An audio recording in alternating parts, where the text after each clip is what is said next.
Carla, você citou aí o IPCA muito bem pontuado, né? Esse IPCA até surpreendente, a gente vê inflação bastante desacelerada, inclusive o IPCA, mas desde o IPCA 15, que saiu recentemente também, a gente vê IGPDI, IGPM, enfim, uma série de indicadores de inflação bastante desacelerados.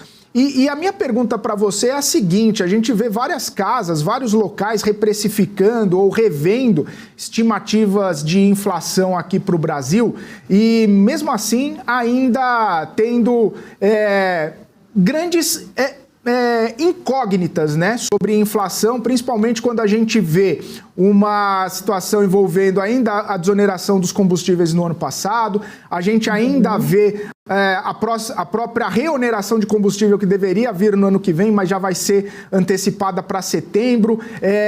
Tem também a inflação de serviço que ainda não está muito bem resolvida ali, ainda está no radar, principalmente do Banco Central, fala bastante sobre isso. Você consegue reprecificar, você consegue rever essa inflação realmente nessa trajetória descendente para a gente terminar o ano, para a gente ver pelo menos nos próximos meses uma consolidação desse ambiente mais desacelerado para a inflação? Esse dado foi praticamente um divisor ali nas águas da inflação?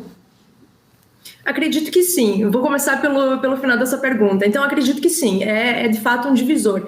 Por que que isso acontece? Porque, pela primeira vez, como você muito bem citou, serviços, né, traziam um vetor de preocupação absolutamente elevado. Ele pressionava o que nós chamamos de núcleos da inflação, que são aqueles movimentos gerados exclusivamente por eventos macroeconômicos, e é justamente esses movimentos que importam para o Banco Central definir a sua política monetária. Fechadas essas aspas, o grupo de serviços apresentou deflação pela primeira vez em muito tempo aqui no Brasil, né? Nesse dado que foi divulgado na última quarta-feira. Mas mais importante do que isso é que a gente começa a ver de uma forma bastante clara que os serviços já trazem algum nível de arrefecimento.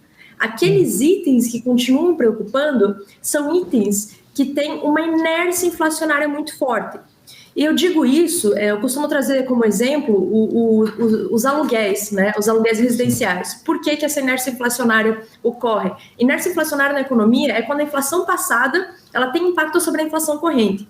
E os aluguéis, eles são reajustados com base na inflação dos últimos 12 meses. Então, esses itens que possuem características semelhantes aos aluguéis residenciais, como eu trouxe aqui, esses itens têm apresentado uma resistência muito maior em termos de inflação. Então, a gente já começa a ver uma segmentação entre esse grande grupo de serviços, que são aqueles serviços que possuem forte inércia inflacionária, ainda pressionam o indicador em alguma magnitude, mas os serviços que respondem muito mais ao mecanismo de oferta e demanda momentânea já mostram uma evolução muito mais positiva.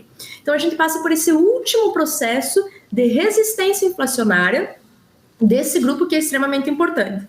Outros movimentos que são absolutamente importantes são justamente os processos de oneração e desoneração, e aqui combustíveis automotivos e automóveis, inclusive, né, recentemente tem chamado muita atenção no mercado. O que ocorre nesses casos? Primeiro ponto, nós tivemos a queda do preço dos combustíveis automotivos de uma forma bastante intensa recentemente. E, posteriormente, essa reoneração, né, que ficou mais concentrada em diesel. Diesel é um item que tem um peso muito pequeno dentro do IPCA, gasolina tem um peso muito maior, então seu impacto sobre a inflação deve ser reduzido, né? E aí todo esse movimento que foi feito de redução, né, do preço dos automóveis de entrada, eles têm impacto também sobre o IPCA em alguma magnitude. Então o que isso significa? Que apesar desses movimentos serem vistos em alguma magnitude sobre alguns itens, que são movimentos de resistência inflacionária, eles acabam sendo atropelados por movimentos maiores, que são movimentos de arrefecimento inflacionário. Não à toa, nós vimos nas últimas semanas uma correção muito forte das expectativas de mercado no relatório Focus, né? Esse movimento aconteceu e na semana que vem, segunda-feira, quando esse relatório for divulgado, ele deve trazer isso com ainda mais intensidade. Então, sim, esse IPCA foi um divisor de águas. Os movimentos de pressão inflacionária, eles ainda existem, mas eles são muito pequenos perto dos movimentos de arrefecimento inflacionário que nós vemos. E nos próximos meses, a gente deve ver, sim, uma inflação bastante comportada.